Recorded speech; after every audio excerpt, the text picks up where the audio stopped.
Indahnya negeri ini dengan hasil bumi yang melimpah. Dari hasil bumi, kita bertransaksi. Bertransaksi, jual, dan beli. Pasar adalah tempat kita berbagi rezeki. Tempat terjadinya denyut ekonomi. Penuh dengan informasi dan silaturahmi.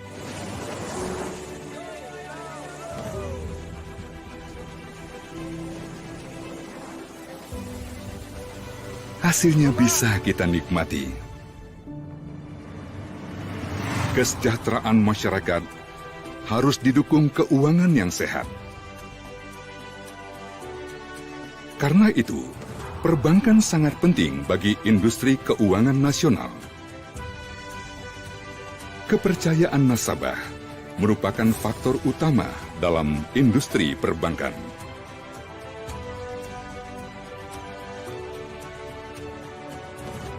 Melalui fungsi intermediasi perbankan yang mendukung pembangunan nasional, dari hulu hingga hilir, ke seluruh lini, hingga ke pelosok negeri, LPS hadir sebagai lembaga yang melindungi nasabah dan mendukung stabilitas sistem perbankan melalui program penjaminan dan resolusi.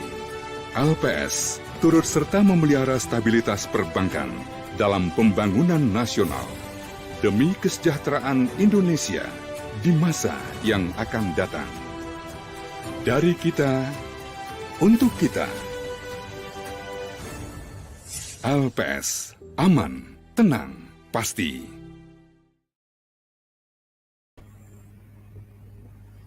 Hello, good evening teachers, lecturers, students, and other participants.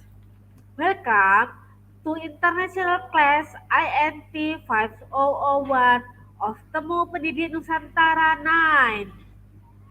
Let me introduce myself and my partner. My name is Linda. I'm the moderator of this session, and this is Miss Firda, my partner. She is the IT support. This event is supported by Yayasan Guru Belajar, Cerita Guru Belajar, Kampus Guru Cikal, Kampus Pemimpin Merdeka, and Teach First Indonesia. The sponsors are Lembaga Penjamin Simpanan or LPS, Wardah, and Nutrifood. For the participants, you can screenshot or quote exciting parts of the session and post them on your social media with the hashtag bergerak untuk berdampak, hashtag belajar di TPN 9, and mention @Temu Pendidik Nusantara. In this session, we have two speakers. The first speaker is João Vitor Domingues. Hello, Mr. And the second speaker is Mr. Cesar Barroso Domdom. Each speaker will present their topic for 20 minutes. After presenting their topics, we will go to Q&A session.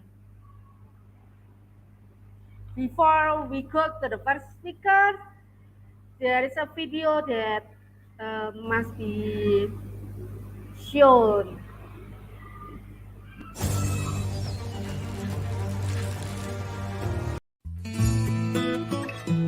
Saya penjual batik. Awalnya saya nggak pernah nyimpan uang di bank. Semua keuntungan saya simpan di toko.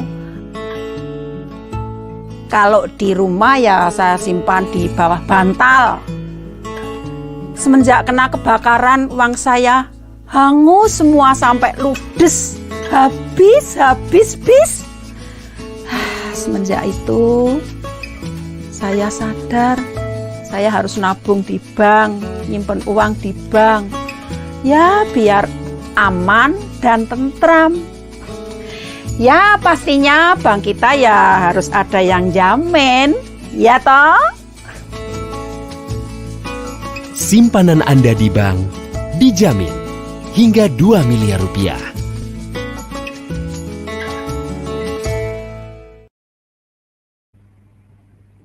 Okay, let's go to the first speaker, Mr. João Vitor Domingues.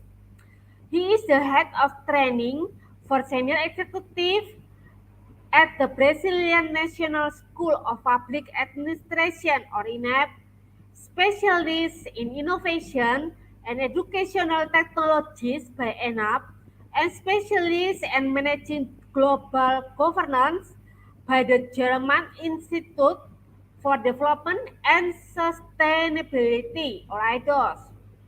João is currently responsible for the development of training for senior leaders of the Brazilian public sector. He has experience in professional education, public leadership, sustainable development, institutional relations, and international cooperation. His topic is the power of mentorship for leadership competencies. A little bit introduction for his topic. Enap is the main school of government in Brazil, and one of its main programs is the mentorship program for senior executives of the public sector. This program has been a reference in fostering the culture of mentorship for leaders. In this session, he will share the power of this field for educational environments at all levels. Okay, Mr. João, the time is yours for 20 minutes. Go ahead. Thanks a lot, Miss Linda, for the great reception.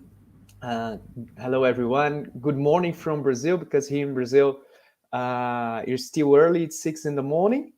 But at the same time, I'm glad to be part of this event. I would like to thanks for the organizers for the invitation, and I'm glad to participate in international forums for education like this one, especially because I'm working with professional education for a long time, and I hope I can share a little bit more about mentorship with you, and I'm gonna just present my. I'm gonna share my presentation just a little bit.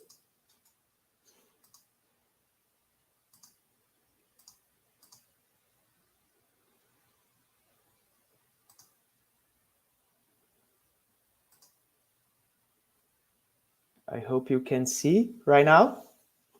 And just to start, again, my name is João. I'm from Brazil. I'm living in the capital, Brasilia. And as Miss Linda present me in the beginning, I'm a civil servant, and I work at the National School of Public Administration in Brazil, which is the main school of government in the country. And we have the challenge of training all the civil servants around the country, not only the federal level, but in the local level as well. And only the federal level we have 600,000 civil servants. And just to start, share a little bit of context of this presentation. Nowadays I'm the head of training senior leaders at the government. So those participants who have leadership positions in the government. And this context is very specific, because when you try to attract and engage this kind of audience, we need all the time to innovate, because they have busy agendas, and it's very hard to attract them into a classroom, even if it's a face-to-face format or in a digital or a remote environment, for example. And we have a number of challenges. Some of them, they don't have a culture for training when they achieve these kind of positions. So some of them think if they are already in those positions, they don't need to improve their capacity of leadership. And in these 2 and 3 years, we had a big challenge of the pandemic period here in Brazil as well, especially because we need, as a school, we need to merge all our trainings and our methodologies to a digital and remote environment. And in order to attract more this kind of audience and target group, that those leaders, we need to prepare, we need to plan something beyond the traditional training and classroom and approaches. That's why we started to think more about the mentorship in this scenario. And at the same time, we've been perceiving that working with leaders, it's not, we need to bet in more competences, behavior competences, leadership competences that we call soft skills than hard skills and technical competences, especially because they are dealing with people all the time, complex scenarios, and they need to take very complex decisions to impact the public policies in the country. And that's why we started to think about a methodology that can be very useful for this target audience. And my idea is to share about the mentorship methodology with you. For sure, this program that we've been implementing for 2.5 years. We have this target audience, but my idea here is not present the program that you use at Enap, but it is presenting the methodology that you can use with different target groups. And firstly, in order to share about the mentorship is we can define as a career development experience, where a mentor who is a person that it has a consolidated trajectory in a kind of field. For us, for example, it's a mentor that has a very consolidated trajectory in the public sector or international organizations or in the third sector. This one who instigates, shares experience and word signs to a mentee. There is another leader. It's not. It's still. They got this position recently. And that is a person that is open to change, open to think and pay attention in your career in a middle or long-term perspective. And so there is this kind of exchange between these two characters, the mentor and the mentee, and there's an absence of hierarchical relationship between them. That's an important point for the mentorship. It's not a relationship between the boss and the member of the team, for example, and it's not a process of hierarchical relationship. And that's the important point that differentiate mentorship for other approaches. The focus on the mentorship is broadening horizons and taking new career steps. Is that process that there's someone that is helping you and supporting you and guiding you to think about the decisions that you need to take and make in order to think in a vision of future of your career. What steps you need? Which steps you need to invest to go where you want to go? And in order, before I start to share the benefits of the mentorship, it's important to differentiate the mentorship for other approaches, because it's normally we can get confused, especially when you compare mentorship to coaching.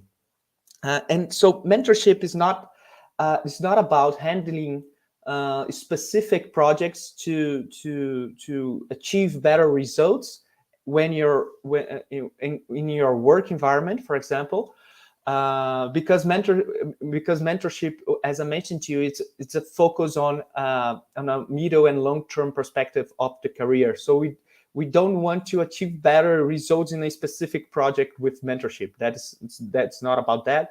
That is not about performing better on daily work to achieve better results as well. It's not a psychological therapy.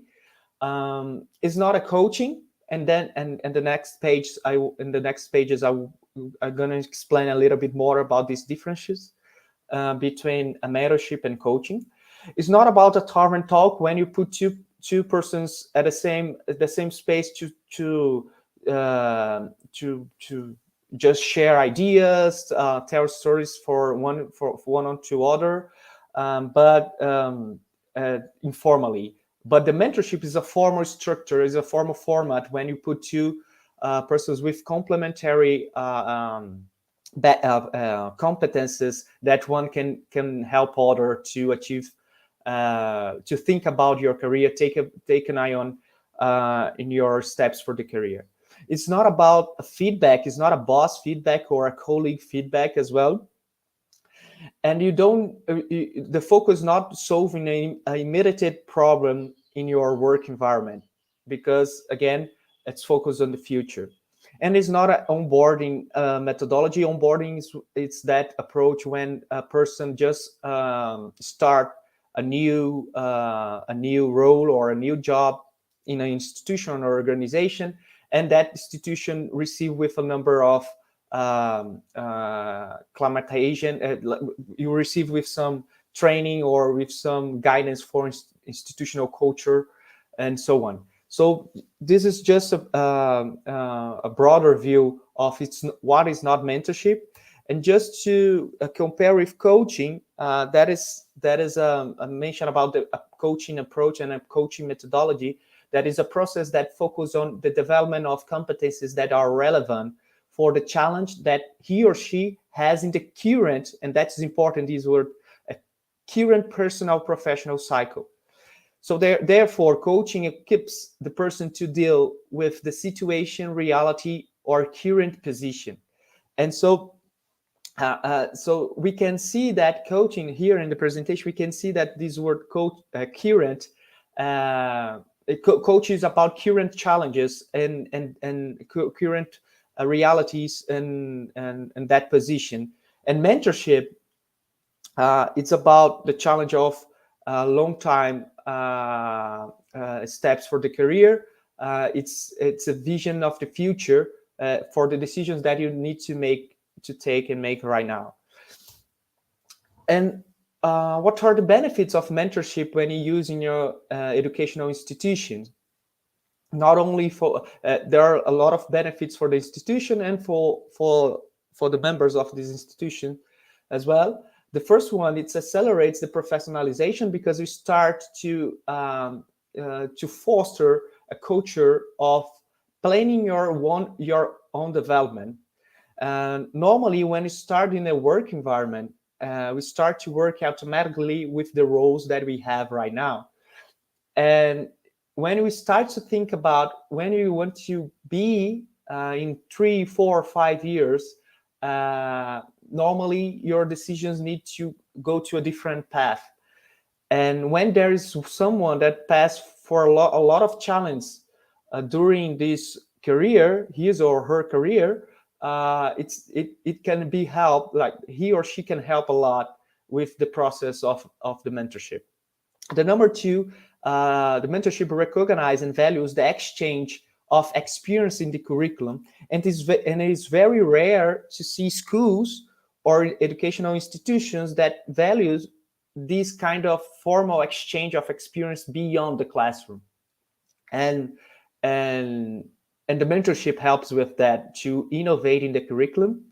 Number three, prepares the mentee to work in a complex scenarios. As I mentioned before, a few gaps in traditional classroom training. And 5, mentorship develops the professional growth of mentors and mentees, and that's very important because sometimes when you have mentorship programs, a number of people just ask, that is important to the mentor as well. And for sure, this experience for the mentors is very unique. Most of them, even if they have a very consolidated career, some of them that they have never had experience of mentoring someone, and when they do that, they invest in your own perspective of empathy, of listening, of understanding your role as a mentor, and it can increase a lot and can be deeply. It's a deep investment, or he or she own development as well. And finally, mentorship increases the ability of organizations to solve complex problems because they have in their teams people awareness with their own development as well. And if you want to invest in a program, in a mentorship program, I think it's important to share the people involved in this kind of program. For example, in our program, we have 4 types of characters. There's the mentee, who is the protagonist of the process, the one that wants to initiate his own development, is the one that is responsible for his or her own development. The mentee needs to be transparent and honest when he exchange with the mentor with their pains and failures during the process, because if you don't be transparent, it's gonna be hard to be helped and oriented during this process. The mentee needs to be open to self-reflections and to be open to change the plans during the process as well. And the one that needs to strives to have an effective dialogue with the mentor, which sometimes is very hard when the matching, that I'm gonna explain more, the matching definition, when you put a mentor with a mentee, if they are very different persons, sometimes it's hard to maintain this dialogue. The mentor is the one that supports the mentee career decisions, advise and guides, and that's important because it's not the one who wants to be a mentor. Don't want to have this kind of characteristic that put a mirror between the mentor and the mentee. The mentor needs to understand that the mentee has different characteristics than you, and understand that can be a consolidated career as well, being different from you as well too. So the mentor is the one that shares experience, not only positive experience but negative. So the one that is open to share that he or she failed during his or her career. The one that asks questions that stimulate reflection and offer your view on the discussed issues. There's a third character that is in our program that we call the facilitator, who is the focal point between the mentor and the mentee, and these 2 first characters, and to the school, which is the responsible for the program. The facilitator is very important as well to solve some conflicts when it appears between the mentor and the mentee, and they are the responsible for training before it started the process, all the mentors of the program and the mentees as well, because sometimes, for example, the mentor have never had a chance to be a mentor, and they don't know how are they, like, what are their goals and the roles during the process. So in our program, we have preparation workshops for mentors and for mentees as well. Facilitator is the one that creates space for the lessons learned during the exchange process, and who collects the pains and gains of the process. And finally, the school, that is the institutional or school or educational institution or organization that leads the governance of the program, defines the format, defines the target audience, the workload, the minimum number of meetings between mentor and mentee, and especially defines the matching process. How can we decide who's gonna be with who? For example, there's a lot of methodologies to define the doubles, but in our program we have a very psychological methodology where you use a number of questionnaires to perceive the profiles, to analyze the profiles of all the mentors and all the mentees, and we can, with this methodology, we match those mentors that have complementary competences with those mentees. It's very hard when you have a very different person, mentor and mentee, and that's important for this matching process. And the school is the institution that provides necessary inputs and materials that gonna be used during the process, and monitors and evaluates the program. And just to share a little bit about an example of the stages of the program we have here at the school. The first stage is the selective process. Every 6 months we have a program. So the program here at the school, there is a 6 months of duration, and you need to select the best applications. Normally we have 26 mentees every 6 months, and you receive 100 applications. So we need to select 25, 26 leaders for this program. And for the mentors, we don't have selective process. We invite mentors, and we select mentees. So that's the plan of our program. The number two, the stage number two, it's the matching definition, where I explained before, where we define the methodology to define the doubles and who gonna be with who during these 6 months. The number three is the preparation of the participants, when we have workshops, mentors and workshops for mentees to prepare all of them for the roles. And the number four is the main part of the program, when we have the mentorship meetings, and that's the space that is a safe space between the mentor and the mentee, where they have confidential dialogues when the facilitator and the school, they don't have access for these conversations, because it's a very safe space. They need to perceive that there's a space where they can share and be honest with the process. Here in our program, you have at minimum 6 formal meetings between the two. But with our experience during all the programs we have in these 2.5 years, they keep with these meetings after the program, because they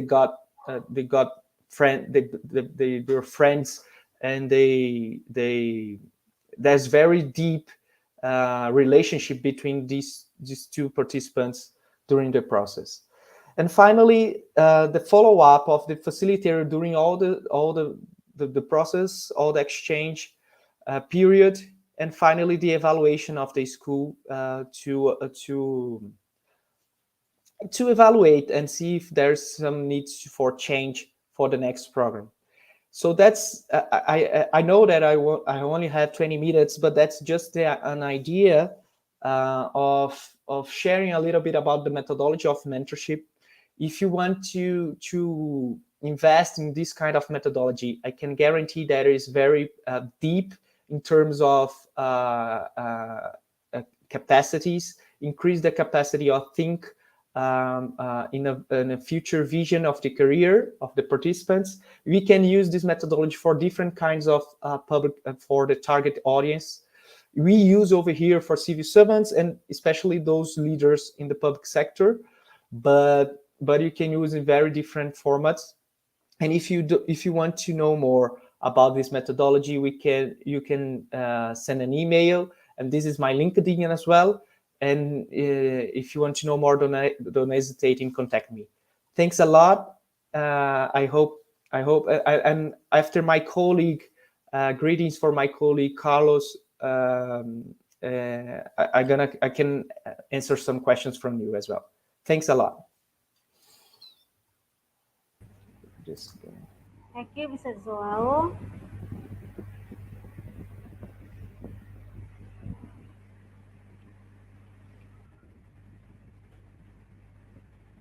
We will see a video again.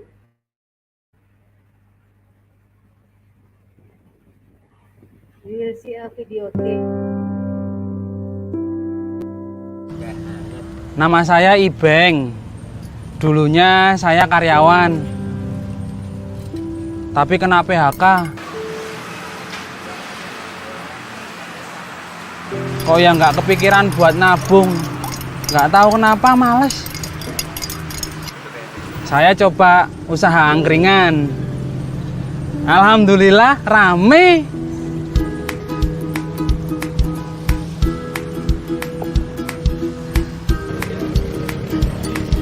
Dari hasil usaha angkringan ini, keuntungannya terus saya tabung. Tapi nabung juga nggak sembarangan, harus di bank. Kan ada yang jamin. Simpanan Anda di bank dijamin hingga 2 miliar rupiah.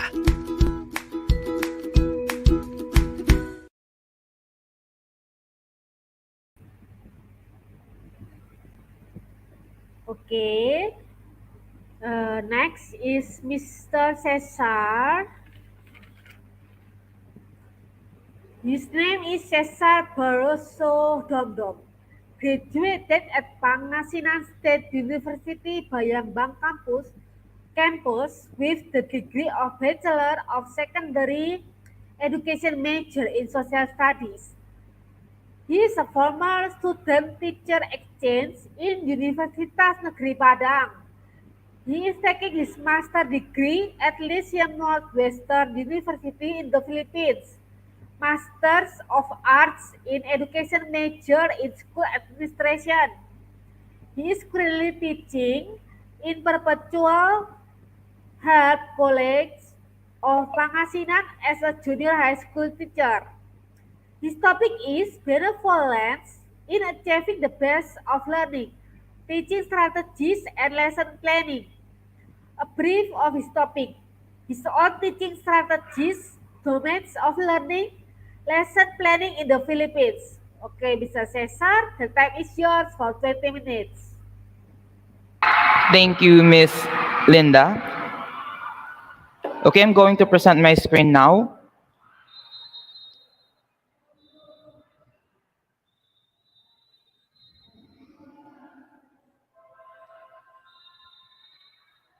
Okay, so again, good afternoon, everyone. So my topic for today is all about benevolence in achieving the best of learning, teaching strategies, and lesson planning. Okay, before that, I am glad to be here today. Thank you to the organizer of this forum. Okay, again, good afternoon to each and everyone. I'm going to share how the Philippines create a lesson plan. And of course, I'm going to share also my teaching strategies that are effective here in the Philippines and of course here in Indonesia. Okay, so before that, okay,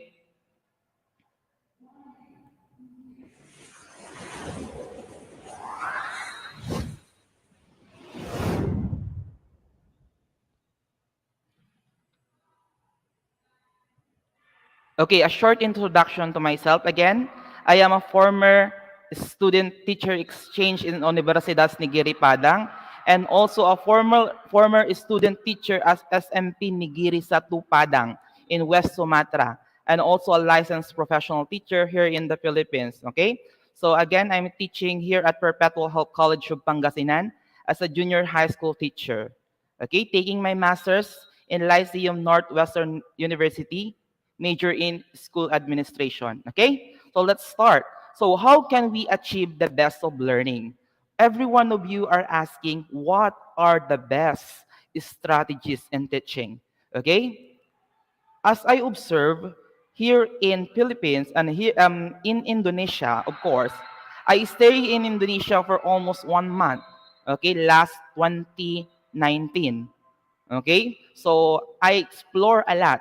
Some of the teachers there are using a strategy of what do you call the strategy, a traditional method of a strategy, while me, of course, I am going to share to you the most effective teaching strategy that I'm being using here in the Philippines and of course that are effective in Indonesia. Okay, so if we are going to plan, okay, planning lessons ahead of time means teachers enter the classroom each day.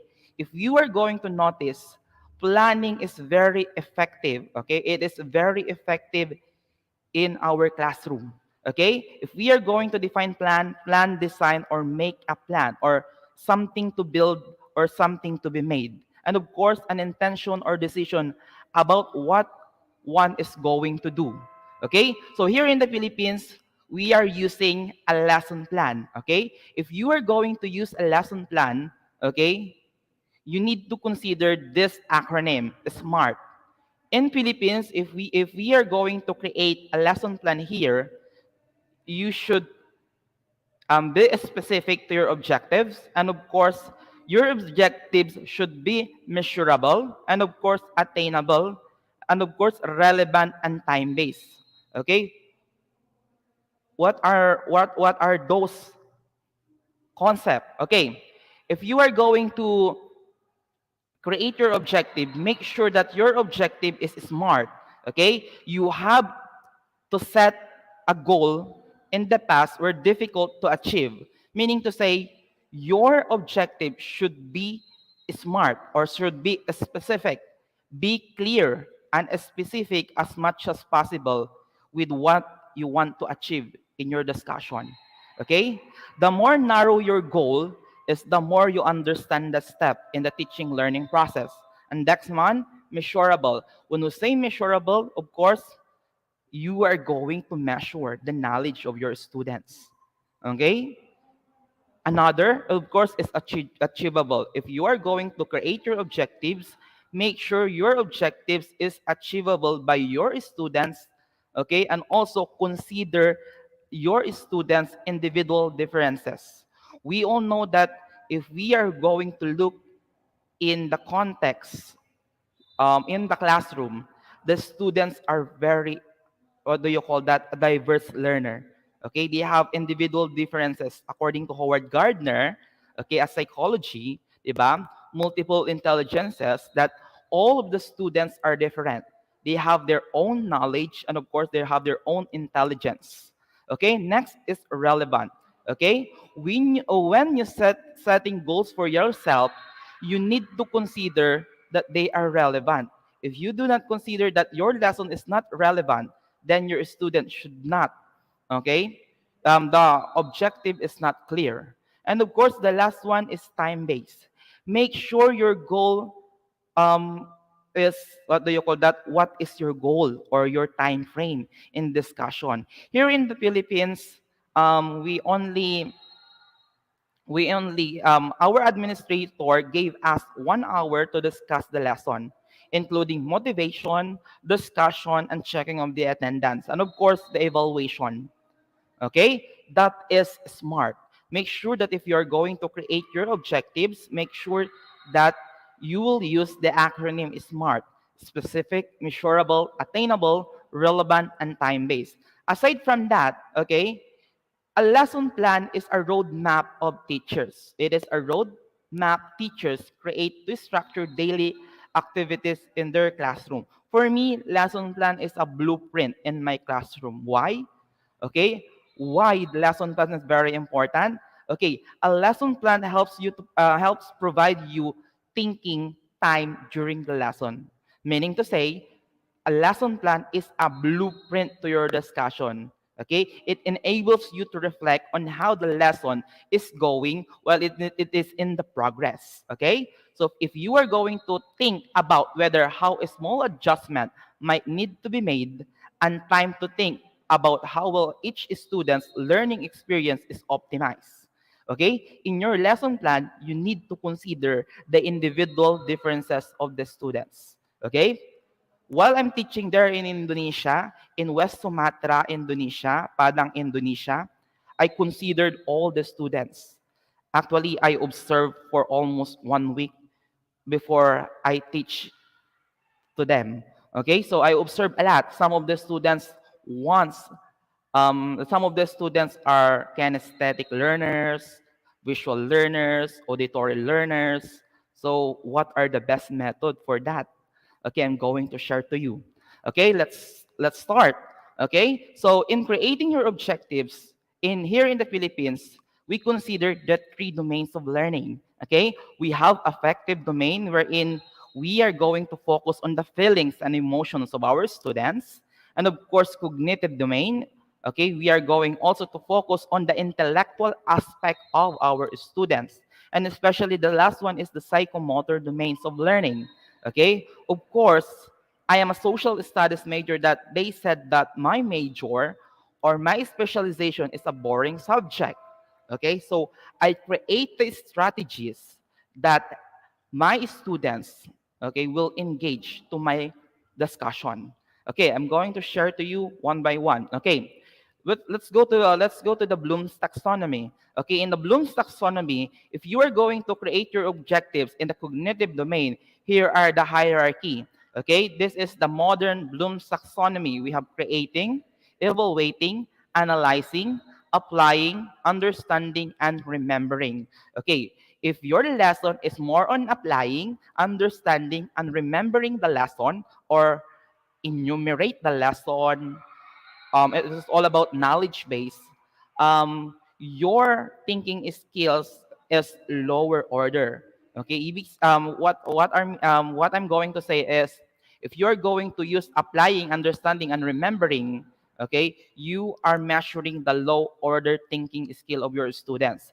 But if you are going to use analyzing, evaluating, creating, you are measuring the higher order thinking skills of your students. Okay, what are you going to use? Okay, I suggest that if you are going to create your objectives, you need to be in analyzing, evaluating, and creating part of your lesson, okay, or to your objectives.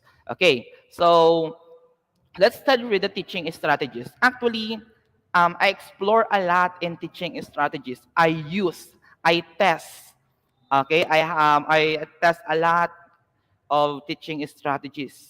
In Indonesia, I test many strategies there. Okay, because I observed that some of the teachers there their method is a traditional base. Okay, so I don't know if their strategy right now is, what do you call, interactive discussion. Okay, my strategy is interactive game-based discussion. Okay, my strategy is interactive game-based discussion. So again, what is teaching strategies? Teaching strategies refer to the methods, techniques, procedure that are and processes that a teacher uses during the instruction. Meaning to say, all throughout your discussion, okay, that is your technique and method. Okay, I'm going to share to you my teaching strategies. My teaching strategies again is interactive game-based discussion. Okay, so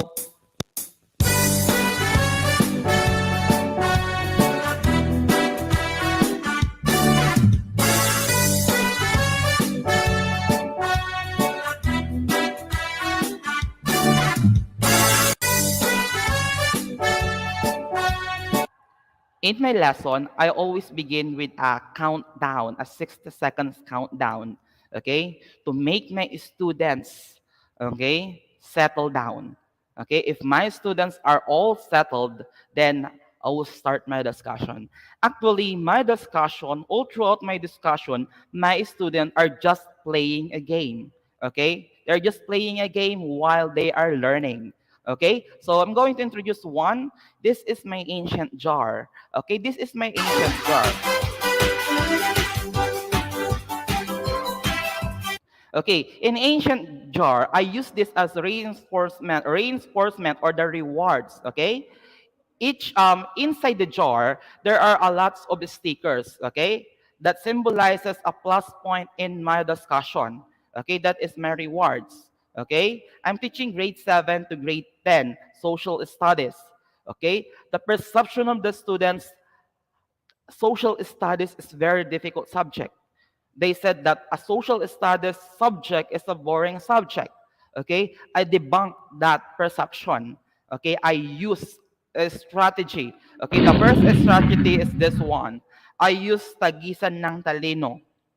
Okay, what is this one? Tagisan ng talino is a battle of knowledge. Okay, this one.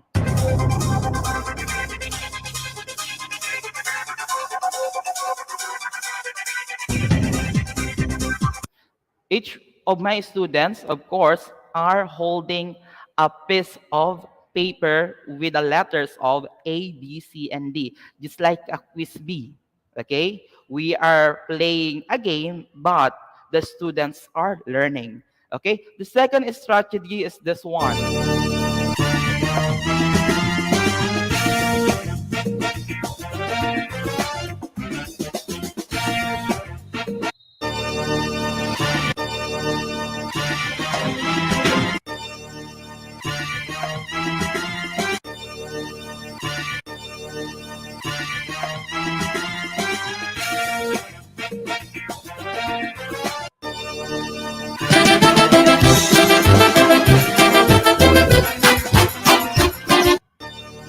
Just wait for a while.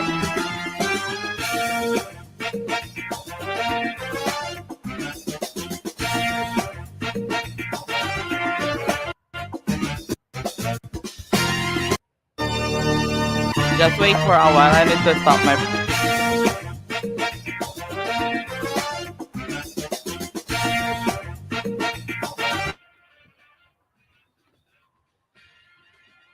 Okay, so it's up for 2 minutes. That are my strategies that I am using right now.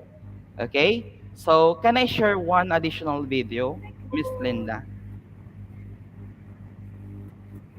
Sure. Just one video.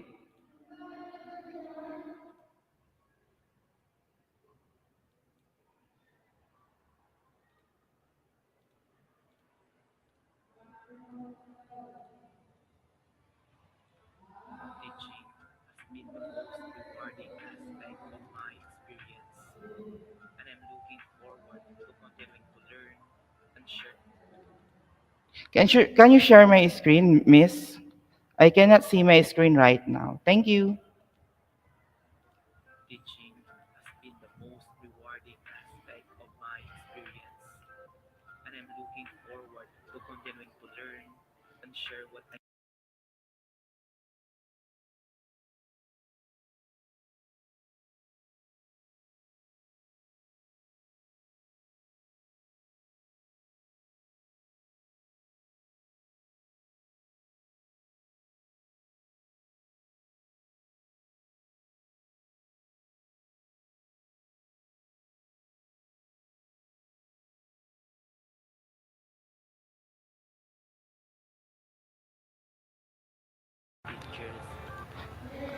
Okay, actually, my conclusion to this discussion, the best teaching strategy is a strategy that works in your class.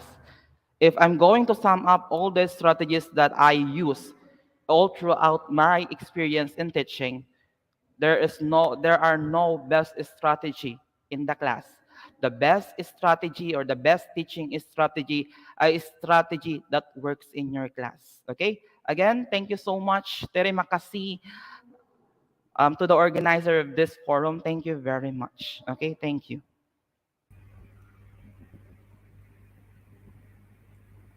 Thank you, Mr. Cesar.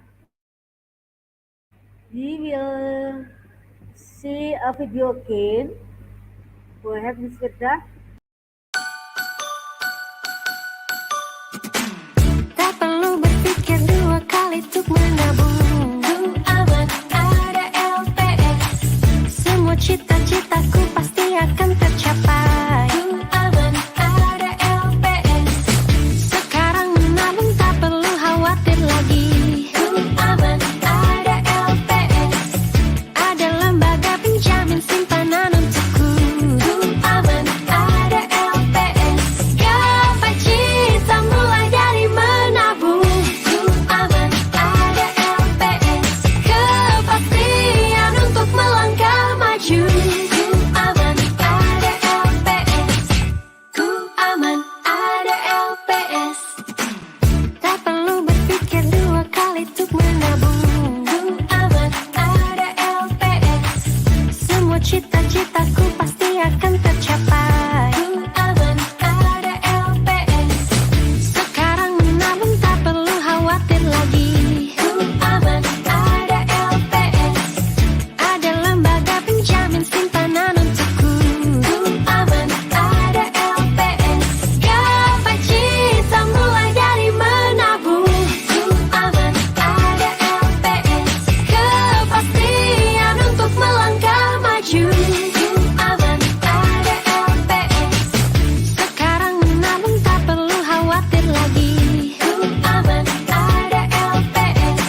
Okay. Now the time for Q&A. I see comments here. First question for Mr. João, Victor Domingues. Mr. João, this is a question. Hello, Mr. João. I am now in the process of looking for a mentor. Do you have any suggestions and how to choose a mentor that suit our target? Is the mentor must be from an experienced and professional one? Please answer that. Okay, sure. That's a very good question. Miss Kim, right? Miss Kim, who asked this question. Yes, that's in some initiatives or programs of mentorship. There is a matching definition who that the mentee can decide or can invite a mentor to be this one in the process, and that's a good matching definition as well. What I suggest is someone that you can see in him or her a reference in a field that you want to be better in a field, or as a reference to dealing with people that some, or or he or she is a reference in a specific leadership competency that there is still a gap in your own personal development, and this can help a lot, especially if you want to achieve something in the future that you still don't have, and this person you can see in here or her something different in that field. So that's my suggestion for looking for me for a mentor. Yeah. Thank you, Mr. That's a nice answer. Now for Mr. Joao, okay, with Mr. Cesar. Um, from Mr. Kim and Miss Kim, here most of the teachers are still using the old way because they think it's easy and simple. So how can we change the mindset that teaching isn't only about easy and simple, but the effectiveness? Okay, so thank you for your question. Um, for me, effectiveness is very important. Okay, as I observed during my 1 month stay in Indonesia, there's a lot of teachers that they are using an old strategy. Okay, but simple but easy. Okay, how we are going to change their mindset?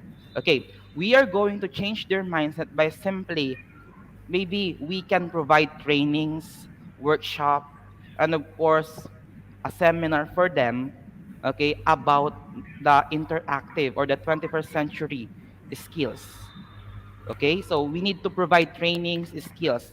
Actually, last 2 years, I'm planning to go there in Indonesia, but suddenly, because of the pandemic, I cannot go because of some reasons. Okay, I am very grateful to have you and to have me today. Thank you so much. We need to change the mindset, but in order to change the mindset of our teachers, we need to provide trainings, workshops, and seminars for that. Thank you.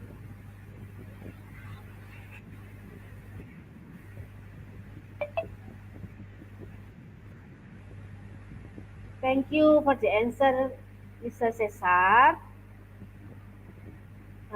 We are in the now. That's all the presentation and question and answer question session. Okay, we want to say thank you. We want to say thank you for participants that have watched us. Let the material can be useful for your teaching and learning.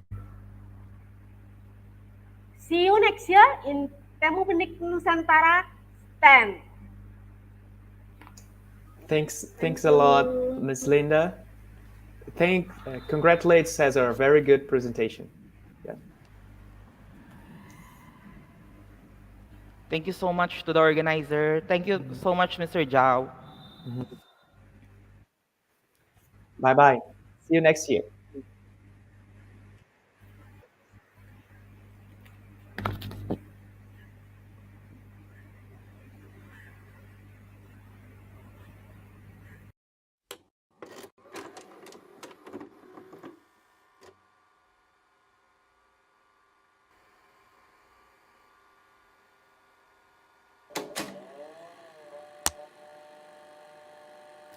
Dengan pengumuman ini, maka pengurus bank diminta agar tidak meninggalkan Indonesia guna penyelesaian likuidasi.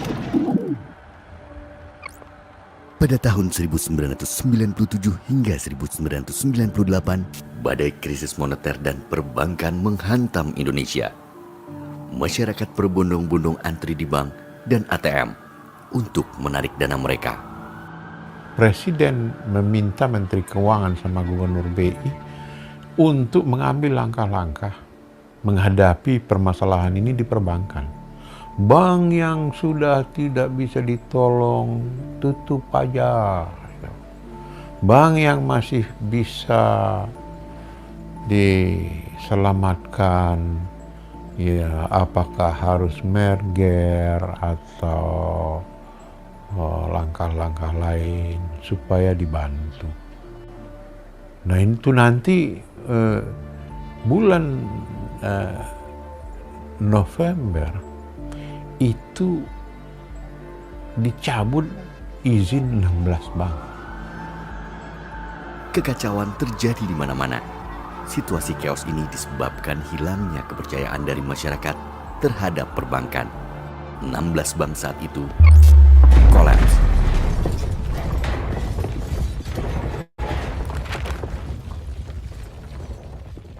Wah ini bagaimana? Uang saya hilang. Bayangkan kalau orang waktu itu uangnya ratusan juta aja udah besar sekali. Sehingga bulan Desember itu ada surat dari Mensesnek ya, kepada BI dan Menteri Keuangan untuk membantu, eksplisit disebutkan, keluarkan BLBI, bantuan likuiditas Bank Indonesia. Itu Desember itu. Berdasarkan pengalaman pahit atas tumbangnya 16 bank, Undang-Undang Nomor 10 Tahun 1998 tentang perbankan dikeluarkan. Saya melihat BPPN itu selalu babak belur berhadapan kalau diadu dengan Undang-Undang KUH Perdata. Saya kemudian bilang, saya mau untuk membangun LPS itu dengan undang-undang. Nggak mau saya dengan PP. Gitu. Pada 22 September 2004, Undang-Undang Republik Indonesia Nomor 24 tentang Lembaga Penjamin Simpanan disahkan. Berdasarkan undang-undang ini, LPS merupakan lembaga independen yang berfungsi menjamin simpanan nasabah penyimpan. Lembaga ini pun turut aktif dalam memelihara stabilitas sistem perbankan sesuai dengan kewenangannya. Setahun kemudian, tepatnya pada 22 September 2005, LPS resmi beroperasi. Negara-negara lain juga masih mengalami krisis ya. Di Australia, perbankan juga, kemudian di Singapura, Malaysia, Hong Kong. Tapi terus terang waktu kita mendirikan LPS, kita banyak mengadap model dari inilah Kanada gitu ya. Karena memang itu model yang cukup bagus lah itu diambil gitu ya mengenai lembaga penjamin simpanan. Jadi waktu itu memang pemerintah tuh sudah menyiapkan ya kan undang-undang LPS. Saya ingat waktu saya di asuransian di Kementerian Keuangan, tugas saya memang selain katakanlah melakukan pengawasan, juga tugas lainnya adalah diminta menyiapkan undang-undang LPS. Major financial institutions have teetered on the edge of collapse, and some have failed. Krisis keuangan yang berawal di Amerika Serikat pada tahun 2007, dampaknya mulai dirasakan ke seluruh dunia, termasuk negara-negara berkembang pada tahun 2008. Di Indonesia, imbas krisis keuangan tersebut mulai terasa terutama menjelang akhir 2008. Dampak krisis keuangan global yang paling terasa adalah ketatnya likuiditas di pasar uang antar bank. Penurunan harga saham yang tajam, potensi meningkatnya kredit bermasalah, serta derasnya aliran modal keluar yang menekan nilai tukar rupiah. LPS pun memasuki babak baru dalam pelaksanaan fungsinya, yaitu untuk menyehatkan kembali PT Bank Senturi Tbk. Upaya yang ditempuh nyatanya berbuah manis. Bank Senturi keluar dari status dalam pengawasan khusus oleh Bank Indonesia pada 11 Agustus 2009. Kinerja keuangan PT Bank Senturi pun terus diperbaiki hingga memenuhi ketentuan tentang kesehatan bank. Pada akhirnya, sejak 3 Oktober 2009, Bank Senturi secara resmi berganti nama menjadi PT Bank Mutiara Tbk. Pada tahun 2014, bulan November 20, kita lakukan RUPS LB, penjualan pengalihan saham dari LPS kepada pemenang, yaitu G-Trust dari Jepang. Ya. Perusahaan yang juga bergerak di bidang keuangan, yang mempunyai aktivitas investasi keuangan di luar Jepang, yang telah juga dinyatakan oleh OJK lulus dalam fit and proper test. Harga yang disepakati 4,4 triliun, ekuivalen dengan recovery rate 55%, ekuivalen dengan price to book ratio yang 3,2 kali. Ya. Jumlah ini 3,2 kali jauh di atas rata-rata price to book value dari jual beli perbankan di Indonesia yang 2 kali. Ya. Perlu kami sampaikan bahwa indemnity tidak diberikan oleh LPS. Kita menjual bank apa adanya tanpa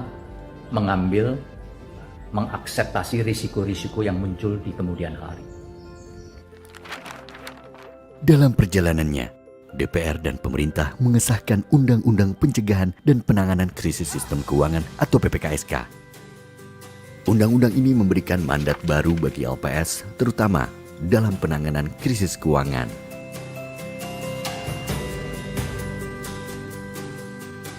Sidang Paripurna Dewan Perwakilan Rakyat pun menyetujui pengesahan Undang-Undang PPKSK secara aklamasi pada 17 Maret 2016 dan diundangkan pada 15 April 2016. Undang-Undang PPKSK juga memberikan kesempatan kepada LPS untuk masuk lebih awal ke dalam bank sistemik yang mengalami permasalahan solvabilitas.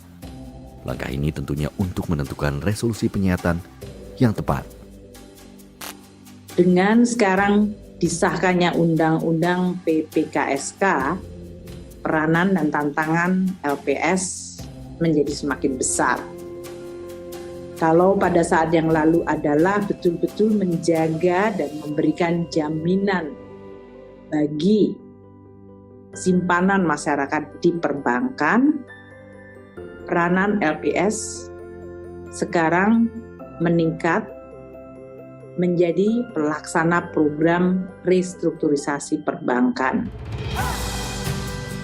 LPS juga memperoleh metode baru dalam penanganan bank sistemik seperti halnya pengalihan sebagian atau seluruh aset dan kewajiban kepada bank lain atau disebut juga purchase and assumption. Kemudian, LPS dapat melakukan metode penggunaan bank perantara untuk menerima pengalihan sebagian atau seluruh aset dan kewajiban dari bank sistemik tersebut, serta penyertaan modal sementara yang telah diatur dalam Undang-Undang LPS. Undang-Undang PPKSK juga memberikan mandat kepada LPS untuk melaksanakan program restrukturisasi perbankan atau PRP dalam kondisi tertentu, seperti krisis sistem keuangan dan permasalahan sektor perbankan yang membahayakan perekonomian nasional. Di dalam proses yang paling terakhir khususnya, itu perlu ada penguatan. Disinilah peran LPS. Tugas dan wewenang LPS tidak lagi hanya sekedar menjamin simpanan masyarakat, tetapi juga memperkuat proses penanganan bank. Dan di dalam Undang-Undang PPKSK ini, tugas dan kewenangan LPS itu menjadi lebih luas. Dari sebelumnya hanya paybox plus menjadi juga sebagai otoritas di bidang resolusi bank. Perkembangan sektor perbankan yang dinamis seiring dengan adanya kebutuhan internal membuat LPS melaksanakan program transformasi dengan latar belakang Undang-Undang PPKSK. Program ini diawali dengan perubahan visi dan misi LPS.